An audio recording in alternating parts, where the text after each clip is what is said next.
For this evening's talk, I'm going to be talking on the subject of tradition.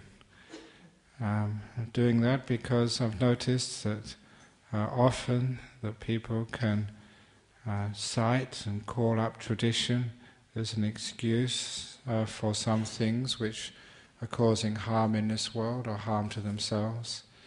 And it's sometimes that people ask me, as a Buddhist, what type of tradition do you follow? And it always begs the question, tradition, should we follow it or should we change it? What are the advantages in keeping tradition, if any? What are the advantages in changing it? What actually is the tradition we should follow anyway in our life? Has it a place in our modern world? And hopefully during the next 50 minutes or so I'll be answering some of those questions. But first of all, they ask me, what type of tradition are you from? And it's a great question. One of the reasons why I became a Buddhist in the first place was having a scientific training. And science was something which was always able to challenge accepted ideas and views. Tradition was something which we were challenging sometimes, but at other times we were keeping. There was a tradition of science. But that particular tradition was always to challenge everything, that everything was up to be disproved. And it was up to us to try and accept change of our traditions in the face of what was obviously going to be truthful. It was a pursuit of truth, and that became the tradition of science. And other sort of sacred cows were always subservient to that main pursuit of truth.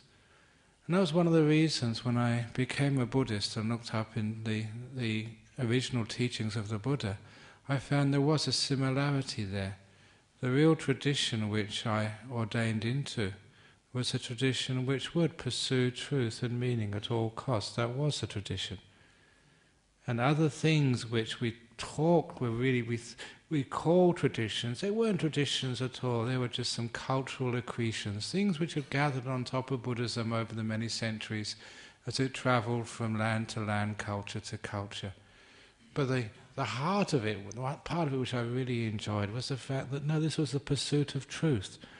Whereas science was the pursuit of truth in the outside world, that for me, that Buddhism was the pursuit of truth in the inner world, in the world especially of the mind, in meditation, in the world of feelings and emotions and relationships, a pursuit of truth in that world.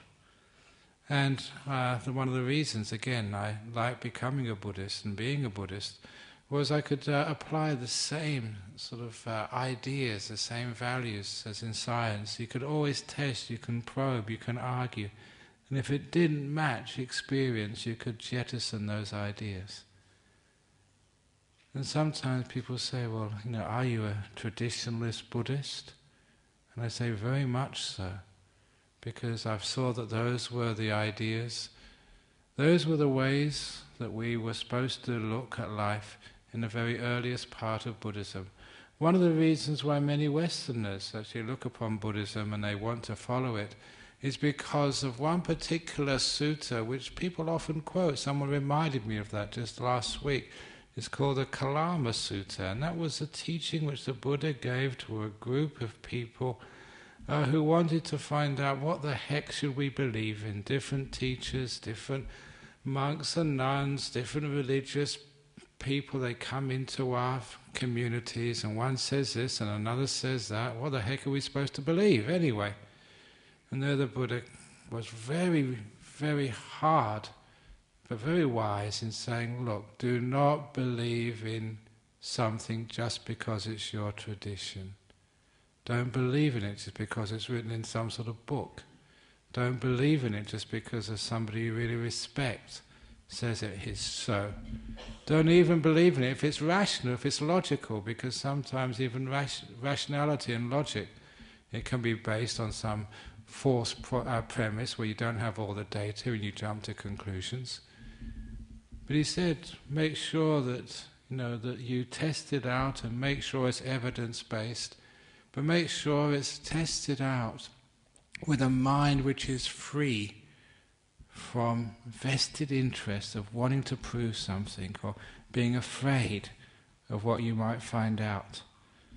I'm going to mention that later on, how one finds out that truth. It's not just using your reason, not even using your experience, because even experience can be deceptive, but there is a little method which I'll mention at the very end of this talk, and how you can be sure that what you're actually seeing and experiencing is actually truthful, so you can depend upon it. But that particular teaching of not having to depend upon traditions or what you read in a book or even what a teacher says, now that really attracted me, because sometimes that I'd seen traditions, and those traditions, yeah, they said that this was our culture, this was our racial characteristics and customs, this was our traditions, therefore it must be right, and it was obviously wrong. I could see it doing so much harm to people and to things. And so just because it's a tradition, it's been there for many, many, many centuries, doesn't mean it's right. And we all know that. We've had a huge number of examples of, whether slavery was a tradition, whether the traditional role of women in the family, or the traditional role of kids, or the traditional role of anybody. Come on, we know that sometimes that we've moved forward from those days, but still people sometimes carry on a procedure, an act, a way of doing things, simply because it's traditional, without actually seeing whether it's really right or not, whether it's really just or not. And as a person of a religion, I am very careful that whatever traditions which I carry forward are not going to be harmful, but are going to be helpful. In other words, I have to justify my actions, justify what I do and say, even justify some of the ceremonies which we do, to make sure it's going to be helpful. Not just say, well, this is the way it's been done, we have to do it this way forever afterwards. Because otherwise we get into a huge amount of problems in our world, especially in the world of religion, race and culture, when we follow a tradition which we know is obviously harmful. So we have to challenge. And let's give some examples, just simple examples of the traditions of Buddhism. Somebody just asked me as I was coming in here, do you do baby blessings? Is that part of Buddhist tradition?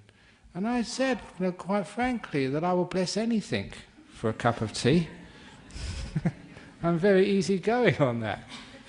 But what does that actually really mean, doing a baby blessing? What's the purpose of it? So when we do any of these traditional things, if there was no purpose to it, if it was exploiting it, somebody, sometimes you put this baby in a big bucket of water and you call that baptism, and cheapers. That must make sure the water is at least warm before you put your baby in there.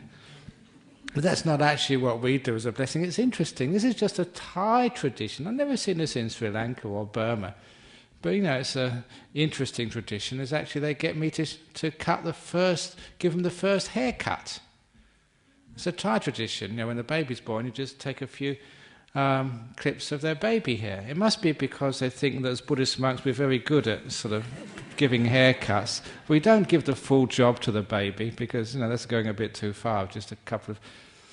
But the one tradition which I really didn't like, and I think this was a tradition which I saw in Thailand, was actually when they actually gave the baby to the monk.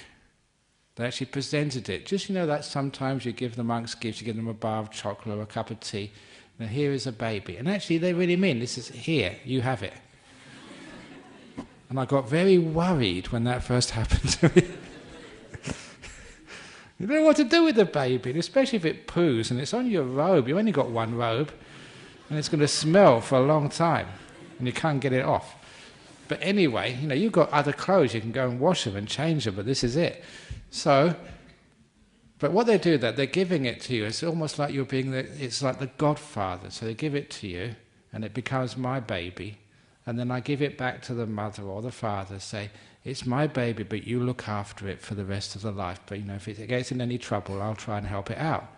It's a nice little ceremony. When it was explained to me what it really was, we're not really giving it to you, we want it back again afterwards.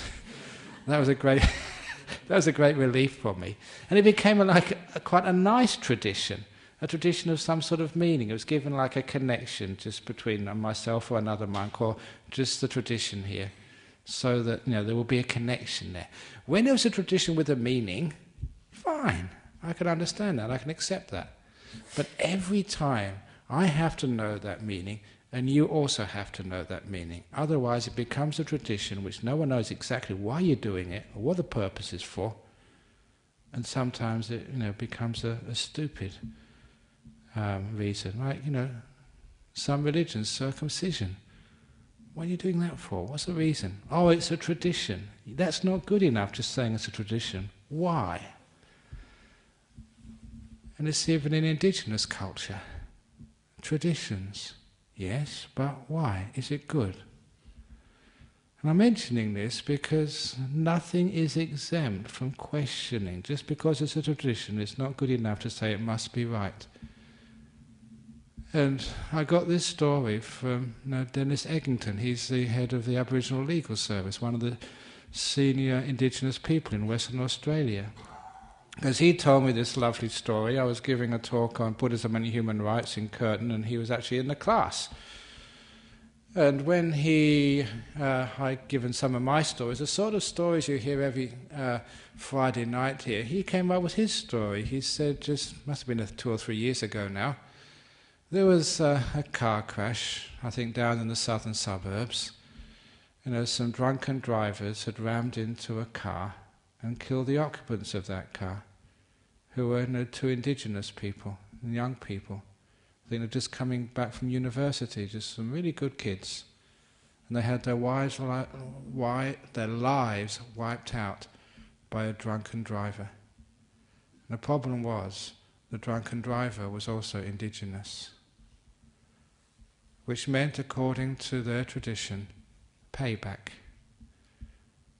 Sort of an eye for an eye, a tooth for a tooth. Something just much more than just going to jail, spearing, or some sort of really tough physical punishment. But because it happened here in Perth, the police had to arrest the driver.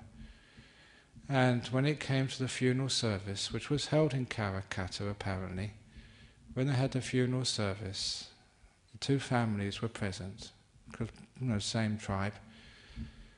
The father and mother are the parents of the dead children, but also the parents of the boy who had actually committed the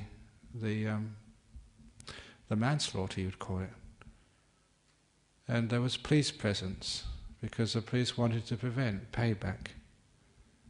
They wanted to prevent sort of the family of the deceased attacking the family of the person who drove the car.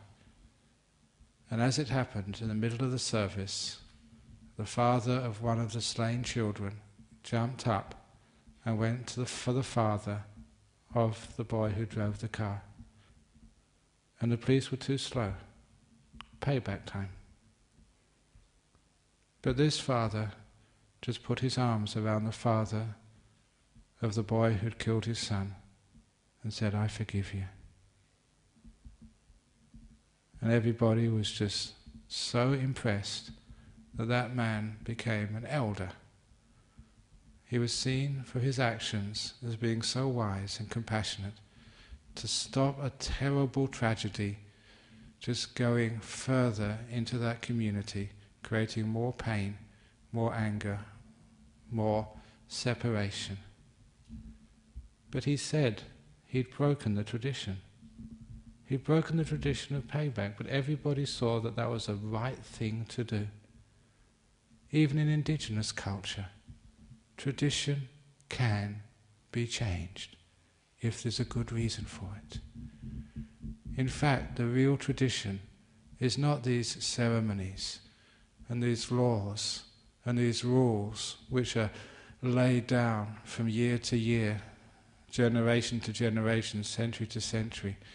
What the real tradition is where those rules come from, why they're there in the first place.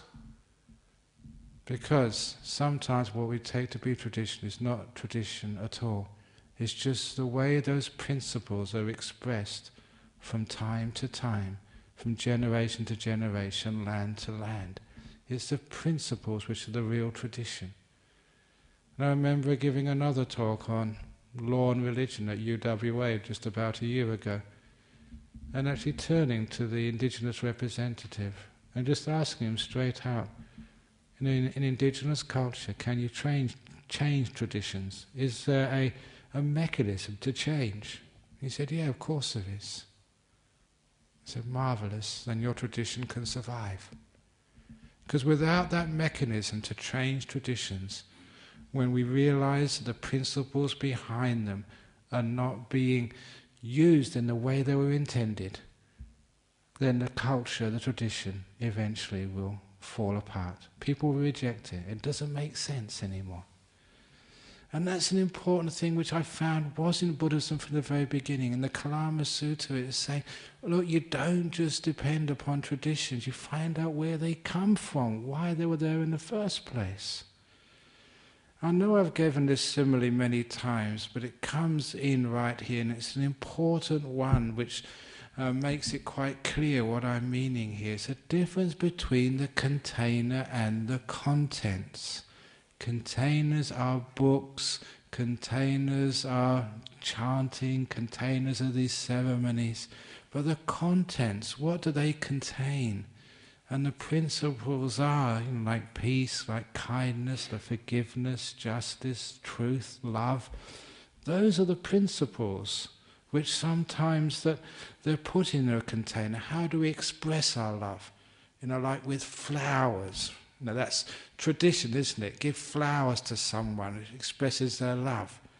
Please do not give flowers to me. I have hay fever. Yeah, you're showing your love, but look, you're killing me. So it's a tradition, yes, but it doesn't work. Go to where it comes from.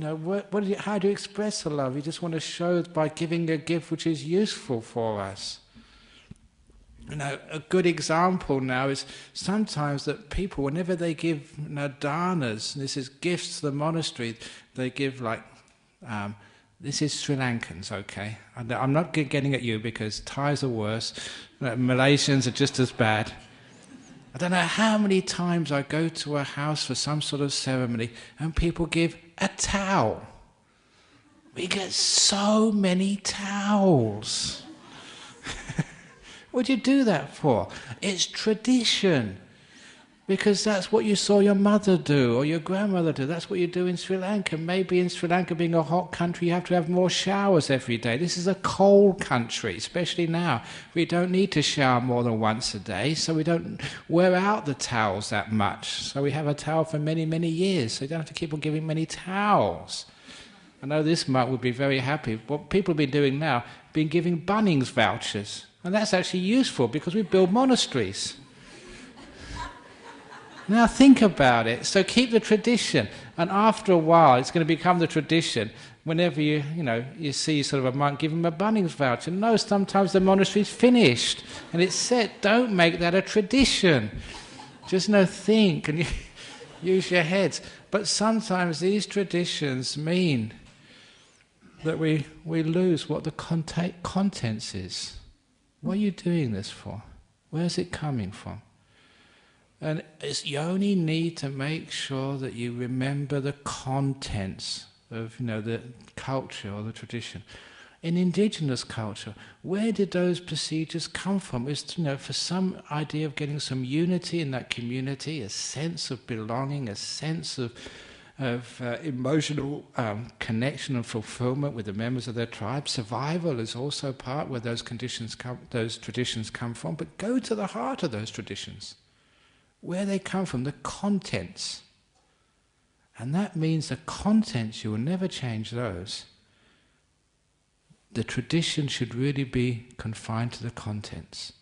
And the way those contents are expressed, the containers, they can be changed. So when I say changing tradition, It depends what we mean by the tradition. The contents, where that tradition comes from, never change that, because there's some beautiful things in the way that we have our family, the way we have our caring together, the way we have some limits to what we do to each other to make sure we don't harm each other. The contents there, just the love, the being together, the peace, the forgiveness, the harmony, the freedom, those are the contents. They should never be changed. But the container, the way these traditions actually manifest out into the world, please change them from time to time. So you even see like a Buddha statue. That just happens to be a Thai one because that's what they gave us. But please don't always make Buddha statues that way. This is Australia. We should have a Buddha statue that looks like Australian. So it actually, no, it's true, because it actually relates to people. It's a symbol, we have a relationship with that, just the way that we do things. Even like our monastery, for those of you who go to our two monasteries, the Dhammasara Nuns Monastery in Gijigana or Bodhinyana Monastery, look at the architecture of that place. It's not like a Thai temple. It's not like a Chinese temple. If you want to see a Chinese temple, go to the one in Guildford Road in Maylands. That looks really Chinese. If you want to see a Tibetan temple, they've got one over in Campersick Road in Herne Hill. But our one, look at our dining hall. It's got a 2 stories, veranda on the top and a veranda on the bottom. What tradition is that? It's Australian pub tradition. Because that's what the hotels look like. You go up in sort of up country, or in Frio, or where you see these old hotels. That's exactly the style we used. So there's Aussie tradition. And the reason we did it that way, because it's practical. Because by having the veranda all around, on both sides, up and down, it actually keeps it more cool. It's for this climate. But if you sort of build something, just like in your homeland, okay that you may look upon that with nostalgia, but it just doesn't work for the people who actually live there. So we have monasteries, our tradition, we try and keep the heart of where those buildings came from. In Thailand, those big ornate buildings with the high ceilings, they work in that climate. But they just don't work in Australia. The Sri Lankan sort of architecture, that's great in that island, but it just don't work in Australia. Or the English architecture. Build a castle at the nuns' monastery. No way, that just costs a huge amount to keep warm or keep cold. No, we use the essence, where the tradition comes from, having a peaceful, simple place for people actually to come and get inspired. And one of the traditions which is really important in Buddhism is simplicity, frugality. So we don't waste money, we don't waste things. And that is a tradition which is beautiful, and it's so important in our modern world. We are so wasteful, and you know that. And one of the reasons why our planet is an environmental catastrophe about to happen is because how wasteful we are. To effect proper climate change control, it's not about ETS, emissions trading scheme sort of deals. It's all about using less, and what we have, make sure we use better use of it. You don't need so many robes. That's why we have just one each, or a couple. We've got one spare. Why we have monasteries which look simple. We don't have chandeliers. We don't have gold. We don't have ornate things. Why? Because the essence of the tradition is simplicity, frugality. So we're going back to the essence here. And this is something which you know from experience that this is what really religion should really be. Traditional religion, you can see, whether it's Christianity or whether it's Islam or whatever, the original religions, we used to live so simply. Jesus just didn't have a home. He just went from place to place, didn't live in big temples, didn't live in big houses. We're trying to live very, very simply. And in fact, it actually says, in the Christian Bible, what is it?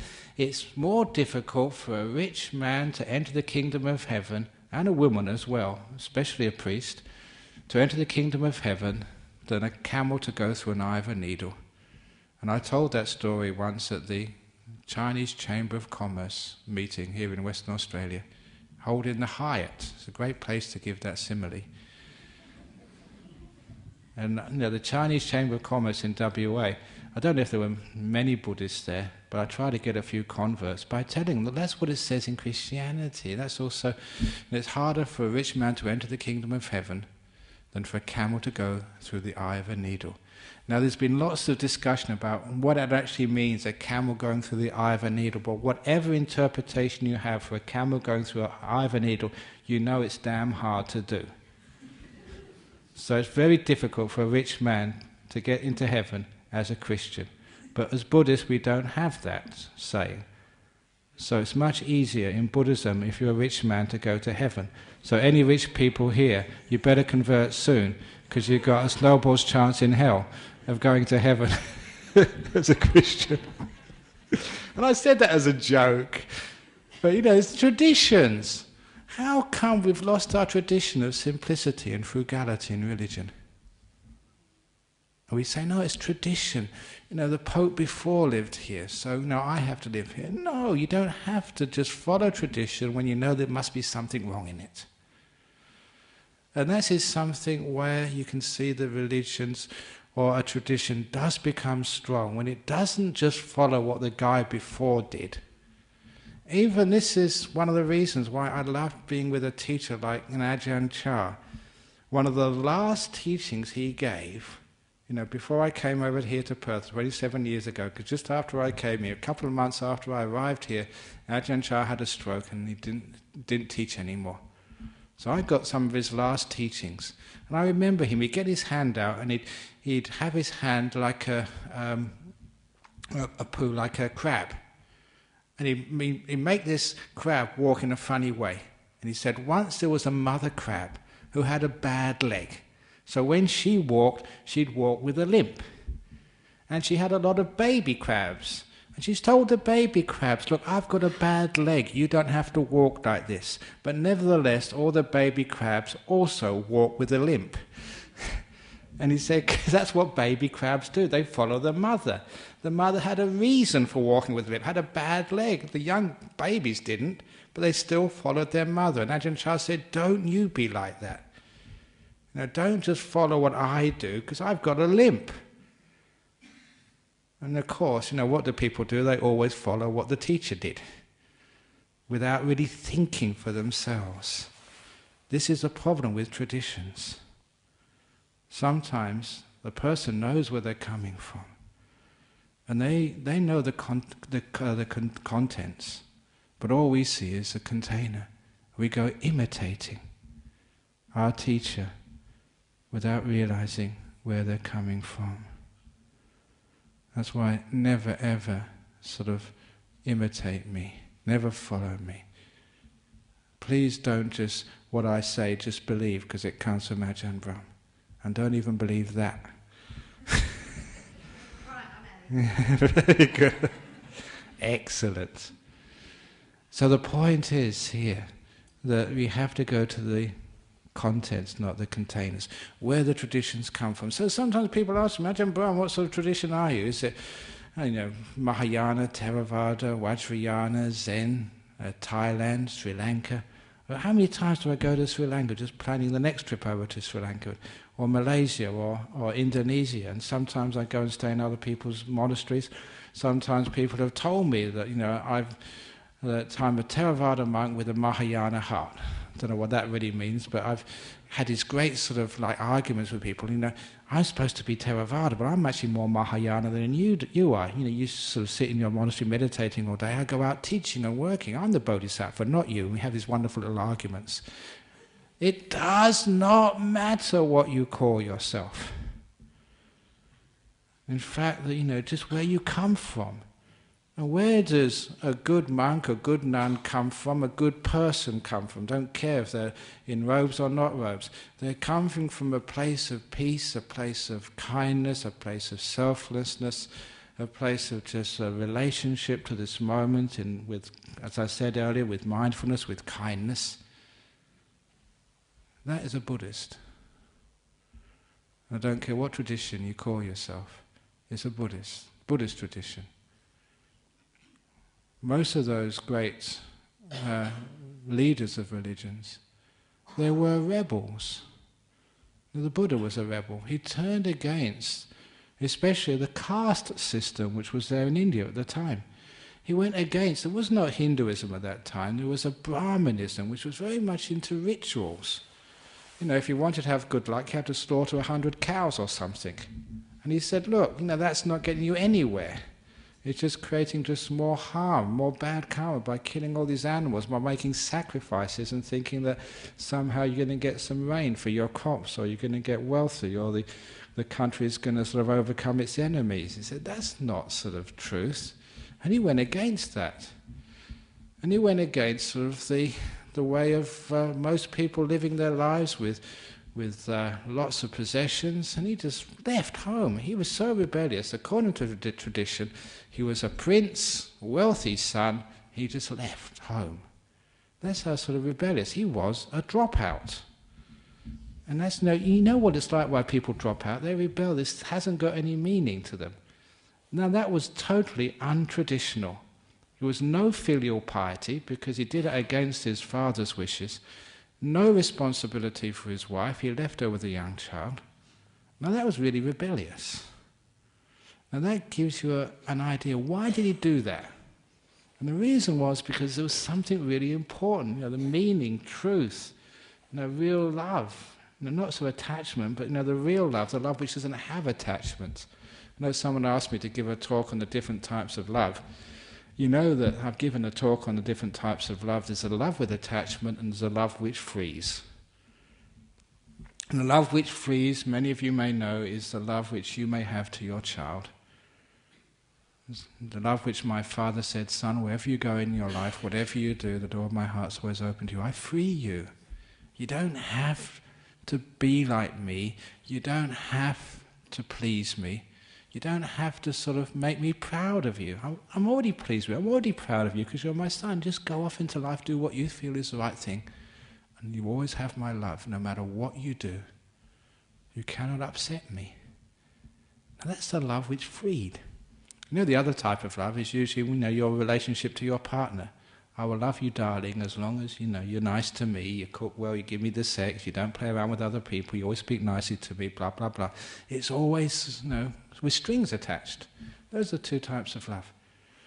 And of course, you know, the sort of love which a rebel has is like a love which frees. Because the idea of rebellion is like freeing some sort of attachments or some sort of chains. And sometimes those traditions, especially when you misunderstood what those traditions are, they just make more chains, less freedom. Whereas really it's supposed to be coming from freedom, coming from a sense of like a love which can free somebody. And this is what original Buddhism was, like freeing people from those obstructions, you know, from the, first of all, from the burden of so many possessions, freeing people from sort of the worries of the past and the future, freeing people, that love which can free you. And the love which can be at peace with yourself. We can say to yourself, the door of my heart is open to me. Not after I change myself to be a goody-goody, but can free me right now. As I am, all my faults, or where I am with all my past, I can love me for who I am. That's the type of love which is freeing. And that's the sort of the essence there. But to be able to do that, you have to go sometimes against things. You have to rebel. Basically, you have to think for yourself. And challenge. And argue. And that's why I love Buddhism, because that was one religion I could argue, I could challenge, I could ask questions. And the more you'd ask those questions, the more you'd be respected. And when you did challenge and argue and ask questions of someone like an Ajahn Chah, he never get angry at you. He never say, no, it says in the book, no, my teacher said this is what you're supposed to do. He'd actually encourage you to keep questioning and asking those questions, to keep investigating. He too was a rebel, just like the Buddha. Like most monks, where he came from, would live in the villages or the cities. And they would, like many of you know, some of the monks in Thailand, Sri Lanka and Burma and other places, seeking for worldly fame and wealth, trying to be comfortable. And you can have a comfortable life as a monk in some of these cultures. You don't have to go to work, just give a few talks, be kind to people, and they feed you and even give you money. He said, no, that's not the type of monk I want to be. So, he said, no money for monks in my monastery. It's an old rule, but most monks don't keep that. They will keep the rules of simplicity and frugality. And, he was a rebel. I remember being in his monastery when a group of monks came from Bangkok, the senior monks, to check him out. Because they'd heard that, he was not doing things the way that other monks do. But they saw he was a very good monk, so they left him alone. But he still stirred things up and changed things. Not because he was going against the tradition, but because he was embodying the tradition. He was abandoning the containers, some of the ways that Buddhism was expressed in Thailand at the time, but he was very much conserving the contents, the simplicity and frugality of a monk or a nun. Their peace, their love, the heart of the tradition. And unfortunately, sometimes the traditions do get ossified. We do need rebels. And don't look at me, I'm looking at you. You rebel. Because without that rebelling, without that thinking for yourself, people might come here every Friday and they just become clones of myself or whoever teaches here. Please don't do that. I'm going to try and teach you how to think for yourselves, rather than just think like I am doing. Don't, as I say, like Ajahn Chah, being like the crab with the sort of the bad leg. And then everybody, all the disciples of that crab also have bad legs. I tell terrible jokes. Please don't repeat that to other people. That's just who I am. That's my sort of bad leg. So instead of that, we get this contents of our traditions. And when we get the contents of our traditions right, then the way it's expressed from time to time, from year to year, from country to country, it will change. And it should change. But the heart is always being there the same. So one of the things I'm actually quite proud of, and my predecessor, Ajahn Jaka, was quite proud of, that even though, I was ordained in Thailand, this is not a Thai monastery. We don't just get Thai people coming here. Very pleased to see so many Sri Lankans, so many Burmese, Vietnamese, Malaysians, Singaporeans, Caucasians. This is the one great success of this community here, to get all the people coming together from so many different traditions. And even like from, Tibetan traditions. I know there's many people who come here on a Friday night, and on Saturday and Sunday they go to the Guildford Road Mahayana temple. Brilliant. Or go to church. Brilliant. Or go to the mosque. Brilliant. This is what we're supposed to be doing. Well, can you go to the mosque? Do you have to be a Muslim to go to the mosque? Do you have to be a Buddhist to come to the temple? What are you talking about? Our tradition is much deeper than any of that. It's a tradition of wisdom, of truth, of freedom, of love.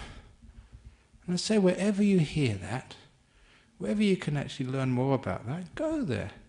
Because that's our tradition. So it's very hard to put your name on what that tradition is, but you get the point here.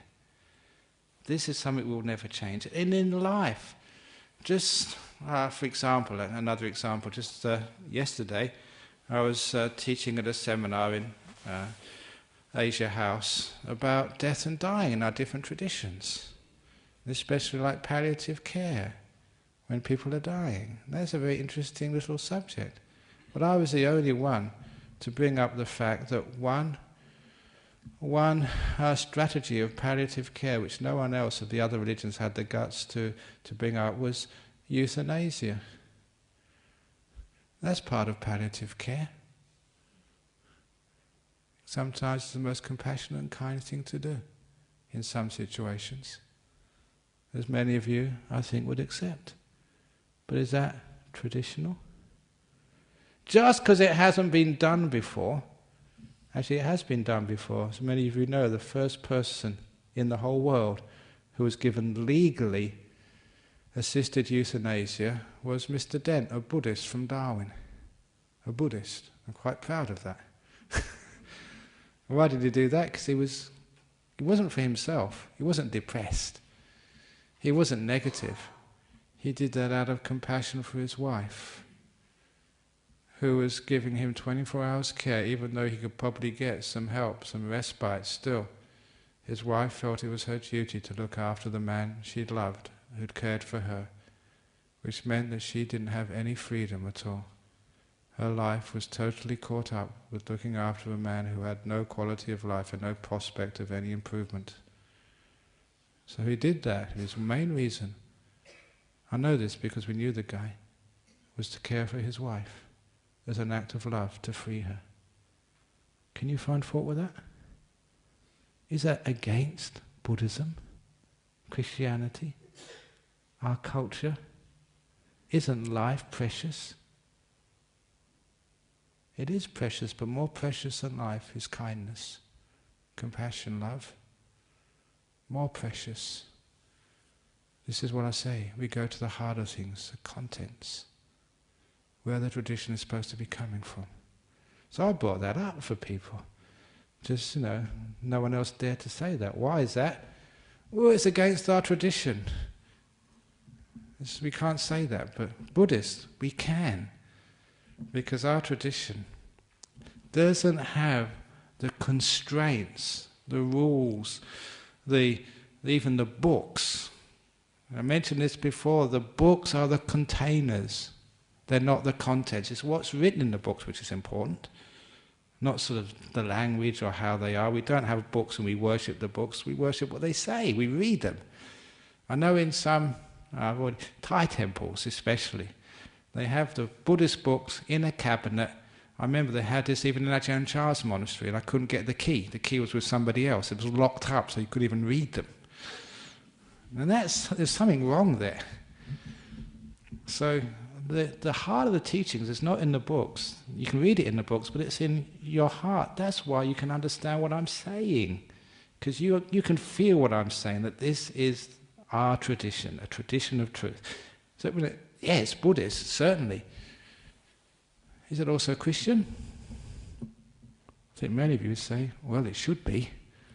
Maybe, the Pope might not say so, but Jesus would. I'm always going to get in trouble for saying things like this. But I think you'll agree with me. Because this is something which everyone can relate to. This is where traditions really begin. So our forest tradition, we're supposed to be Thai forest monks, but what actually is that? That's just a tradition of simplicity. And so some forest monks, they live in wealth and luxury now. Their forests are very like resorts in the forest. But is that really a forest monk? Sometimes we miss it. We got the containers, the outer appearances, but without the heart. And that is the problem. So I am very devoted to my tradition. And sometimes I look upon myself as being a conservative, a really conservative monk, even a fundamentalist monk. But I go to the fundamentalist contents which I understand from the Buddha.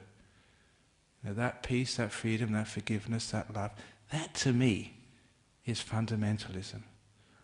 However, what most people look at fundamentalism, it's not really fundamentalism at all.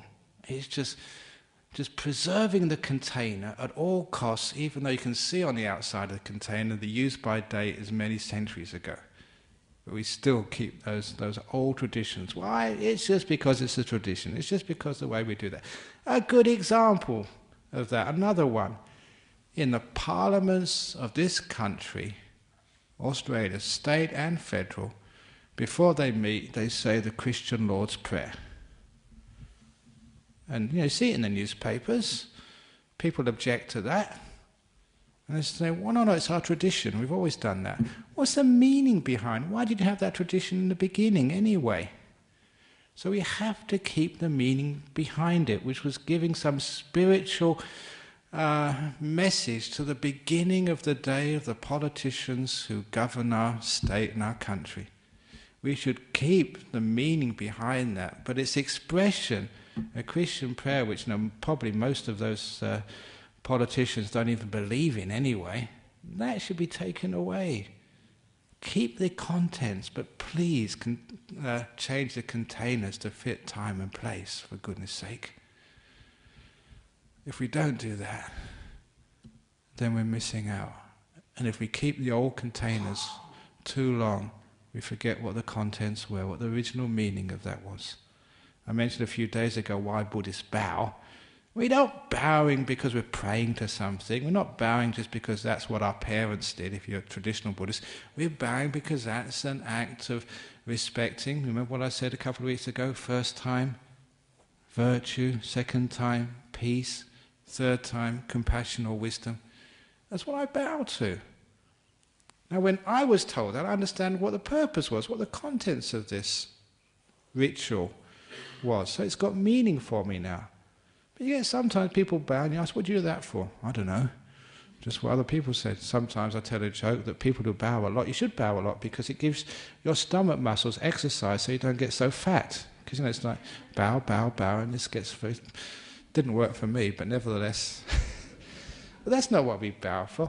All of these rituals, all these traditions, there's a meaning behind it. If you don't understand that meaning, forget. Why do... sometimes you come in here, you're told you can't point your feet at the Buddha. Is that right or wrong? Why? Who knows why? Oh, I don't know. Exactly, it becomes just a tradition. You haven't got a clue what it's there for. And it's only because in Asian culture that was regarded as totally disrespectful. Your feet were supposed to be the lowest part of your body, so you shouldn't point it as something which you respect. That's all it was. In this country, just pointing your feet at people, is that wrong? Of course, it's a tradition which was in Asian. So these days, if somebody has got sore knees, please put your feet out. Compassion is more important than that. Look, I've seen a couple of you with head coverings on. You know that's actually also, you're not supposed to give a talk to people with a head covering on. Because that was also supposed to be disrespectful, but you're cold. This is Australia in sort of, cold weather time. So keep them on. Because more important than these traditions is compassion and kindness. Sometimes people that come to a monastery, they won't even sit on a chair because they're higher than the monks and they feel very upset about that. And I keep saying, no, kindness, compassion is more important than that. This is where that came from. You can still respect in so many different ways. So be careful. Sometimes traditions get in the way of truth. So in the end, how can you actually find out what traditions you should keep? Go to the contents and you know they're right. And how do you know they're right? There's something which we do in Buddhism to know what the tradition is, how we can find out what that truth is. As I said in that Kalama Sutta, you're not supposed to depend upon tradition, not supposed to depend on what's in the books, not even on reason, because people can reason. You just go to these debates. If you listen to Tony Abbott or Kevin Rudd or the other politicians, they can argue, and it's both logical. And when I listened to one of them, I said, oh, that really makes sense. And then listen to the other one, oh, that made sense too, but you're saying totally opposite things. Be careful on reason and logic, because sometimes you can't really trust on it. So in the end, what can we trust? How can we know? In your heart, but sometimes you get it wrong in here too, don't you? This is why the most important thing about the Buddhists, which made me love it, it told you how to find out and how to trust what you experience. It is meditation, but in particular, that part of meditation which makes sure you put aside all your desires, just for the time being. Because when you've got desire, you only see what you want to see, hear what you want to hear, feel what you want to feel. It's the trouble with desire, it bends the truth to fit us.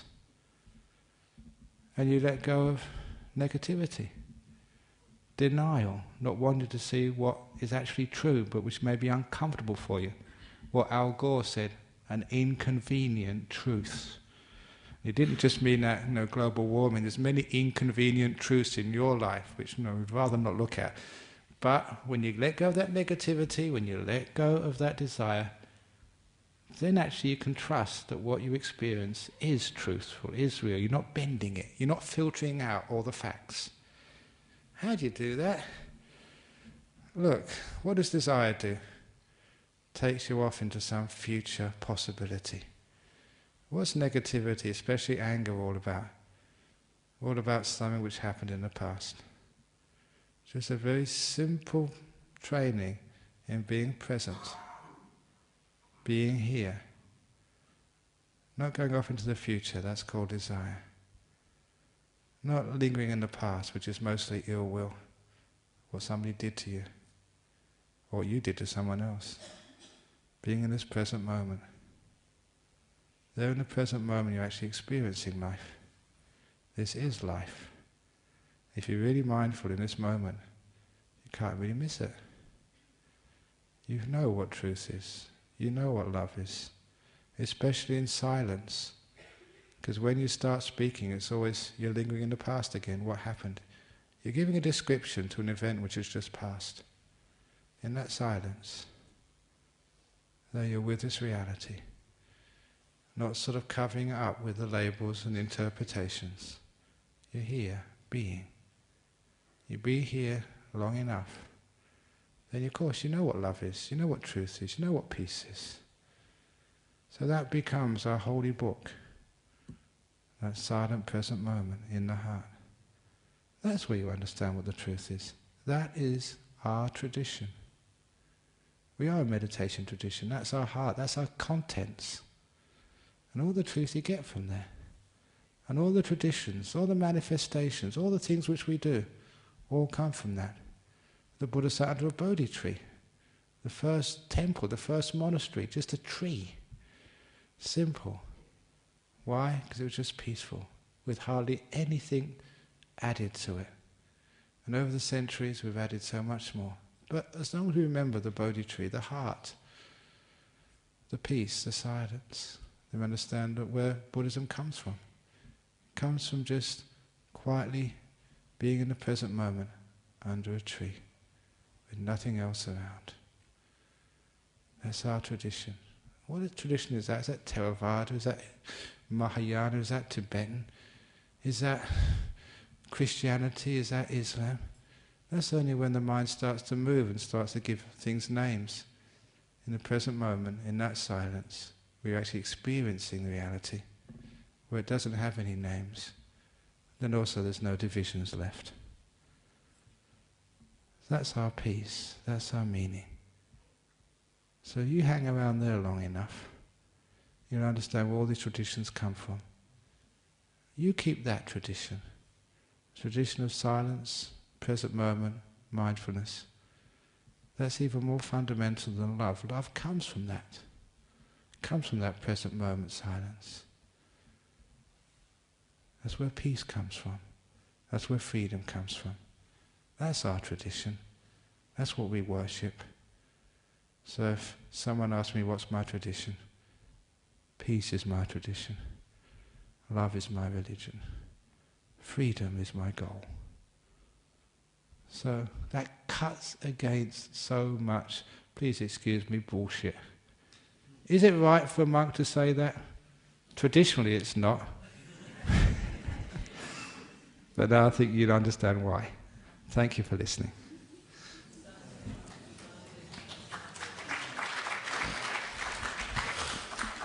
Very good. Is it traditional to clap? If you feel like it, do it. If you don't, don't. Okay, thank you for listening. Now, any questions or comments on this evening's talk? You got one, Jenny, yes? Yes, Ajahn, being a palliative care nurse, yeah. I wanted to comment that euthanasia and palliative care are very separate things, and palliative care doesn't encompass euthanasia. Okay. Traditionally, thank you for saying that. I'm going to pick up. You were saying that traditionally, and I'll put what you said at the end of the beginning, palliative care and euthanasia sort of don't usually come together at all. There's a big gulf, and I was saying, why is there a gulf there? Traditionally it doesn't come together, but in all of the tools of palliative care, why can't that be one of the strategies? Why not? And I can appreciate that, because sometimes you have a case that is absolutely miserable, and it seems like this would be the time for euthanasia. Yeah. But mostly I see the Buddhist reason for palliative care, because the process is a beautiful process, and it gives people time to go through the whole death experience. Yes, the Buddhist idea is to give people time to go through the whole experience of dying without too much either spiritual, mental or physical discomfort. But I mean, I'm just going off on this one now. Last October I went to visit my mother in London, who's got dementia. She's in a pretty good state, even though she can't remember me. But there was other people in that home, which was very well appointed. Excellent care. That British National Health Service, they do a huge amount, at least in that home. I was very impressed with the level of care which everybody in that sort of facility was given. But nevertheless, I saw one or two women in there who were terrified. And I'm a sensitive monk, because maybe meditation you could understand just what they were feeling. Imagine you woke up tomorrow morning in a totally foreign place with people you didn't recognize, and there was nothing there for you to know, nothing familiar at all. You'd be terrified. And I saw these women who were waking up every moment in that terror. Every moment they were being woken up in a place they couldn't recognize, with people they didn't know, with no past or future to really give them any sense of belonging anywhere.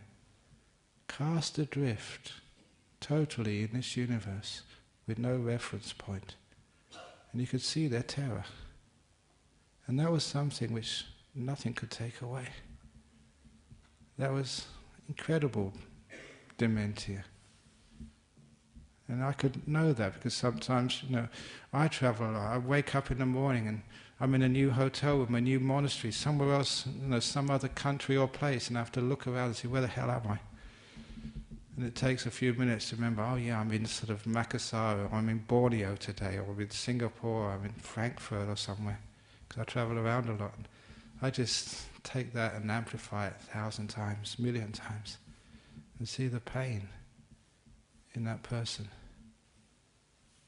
And of all the people I've seen, it's not all the people, that's one person I see, look, that's something with the best care in the world, can't help. But euthanasia maybe could. Yes, and I see that. And when someone's disease process is so gross, that physically... Disease process so gross, really suffering. It's a really hard place for me to be at as a palliative care nurse. Yeah. But then what I go is, do they have to work through something karmically here? And this is a hell of a way to do it. That's where my head goes. Yeah. The idea of karma, remember, karma is not a punishment. They don't have to do this. If that was the case, every time I got a headache, I would never take a Panadol. Every time I was sick, I would never go to the doctor. I think, my goodness, this is karma, I just have to better deal with this. No, of course we do these things. If there's a way out, we take it. It's called compassion. So this was actually, I was just challenging. I love being challenging like this, throwing out things out into the air, because I'm untraditional. Because when there's new ways of thinking, being untraditional, we're actually keeping the tradition of the truth and the heart. You throw these things out, it actually makes people think. Like there was, before that Melbourne conference on, of all those religions, the World Parliament of Faiths. They had a meeting here in Perth just to discuss what to do. And I asked them, I said, well, you've got the Christians coming here, the Buddhists, we've got the Buddhists coming here, the Muslims, and you've got the indigenous faiths this year. I said, but have you got the atheists this year? That's not a religion. They said, no, Cardinal Pell said they were. They're sort of like an anti-religion religion. So they should be there too. They weren't very happy with me. Because to me it belonged, and it'd be great to have the atheists there together with the religion, because they go together. It's the same sort of opposite teams, but they're still on the same sort of type of sport. That's what I thought anyway. So I love throwing those things out there, just to make people think. And yeah, euthanasia is, I would say, a form of palliative care. Fulfills in a sense, the compassion and the care which one wants to give to a person in those months or years of their finality in this life. So it's interesting, but that's when you are traditional, you can't even ask those questions. But when you find the tradition of the contents, where does palliative care come from? So I also said, why are people doctors or nurses?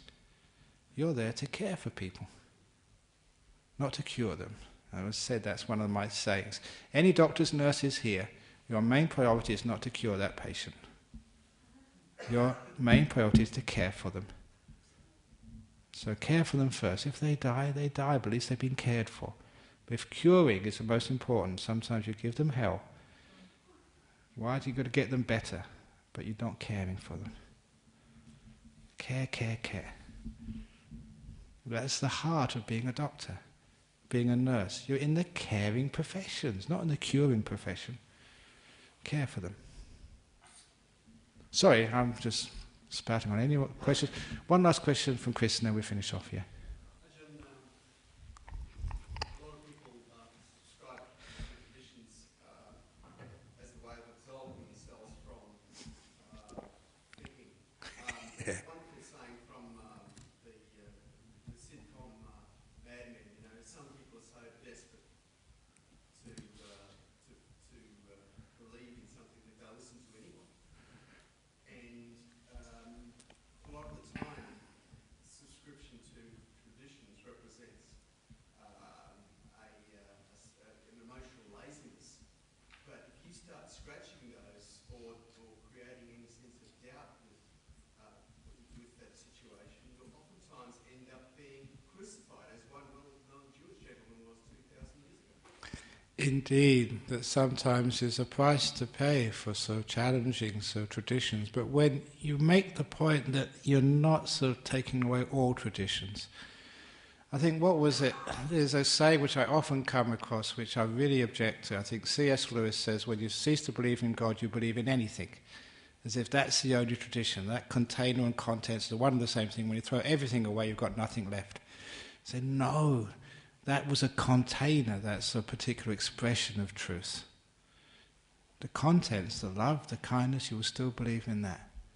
And you look to I saw this, somebody some time ago downloaded Intelligence Squared debate between Stephen Fry, Christopher Hitchens, against a Nigerian archbishop and the British MP Anne Widdecombe. They were both staunch Catholics, against Stephen Fry, a gay actor, and Chris Hitchens, who's just even more atheist than Richard Dawkins. And it was a great debate, and I really enjoyed watching that. But again, that was where you could see that all four of them, they believed in love. The debate was Catholicism a force for good in the world? The Catholic Church was a force for good in the world, and they argued both ways. And you could see what they did agree with. They were all really loving, caring people. So that was their tradition they shared. And if we throw away the Catholicism or the atheism or the being gay or the being this or that and go to what we share together, now that is our tradition. That's our human tradition. And that's what Buddhism is trying to get back to. Not getting a separate religion, separating from other people, but getting back to the core of things.